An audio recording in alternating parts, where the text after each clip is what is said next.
लेकिन चलिए कोई बात नहीं है, हर चीज नसीब में नहीं होता है। चलो दोस्तों, आज हम दिखाने वाले हैं एक ऐसा लव स्टोरी जो कि ये अभी शुरुआत हो रहा है पवन सिंह और मोनिका मिश्रा के बीच, जो कि आप लोगों ने लखनऊ में तो देखा ही होगा, जो कि पवन सिंह कितना मोनिका मिश्रा का तारीफ पे तारीफ, तारीफ पे तारीफ, तारीफ पे तारीफ, आई हो दादा, इतना तारीफ किए थे। और तो और अपने आने वाला शाहबाद मूवी में इतना तक बोले हैं कि डायरेक्टर से बात करके आपको उस फिल्म में काम दिलवाने के लिए। जिस फिल्म का नाम है साहब, इस फिल्म को बना रहे हैं पवन और हमारा प्यारा भाई निशांत उज्ज्वल। हम दोनों भाई मिलकर ये फिल्म बना रहे हैं और मैं पूरी कोशिश करूंगा अपने डायरेक्टर से बात करके इस्लामाबाद फिल्म में मोनिका जी जरूर काम करेंगे। मतलब अतना सुंदर मारू कि पवन सिंह तारा पे लट्टू हो गए बने। खैर खैर वो तो मुझे भी पता है और मैं पूरी कोशिश करूंगा अपने डायरेक्टर से बात करके इस्लामाबाद फिल्म में मोनिका जी जरूर काम करेंगे।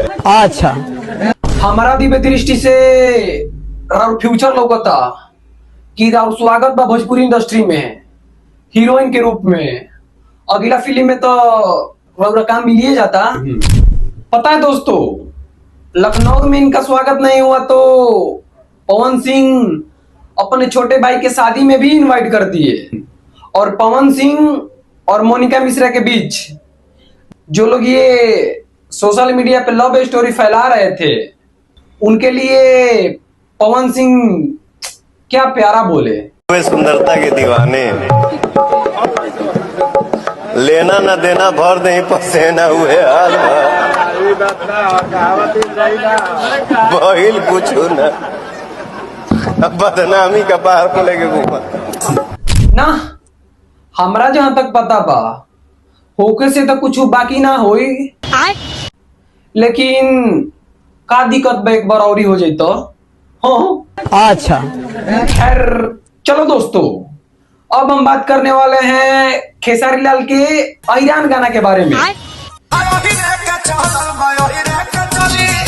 जो कि खेसारी लाल के जितने भी कट्टर फैन हैं भाई साहब, मतलब क्या ही रिस्पांस दे रहे हैं इस गाने को।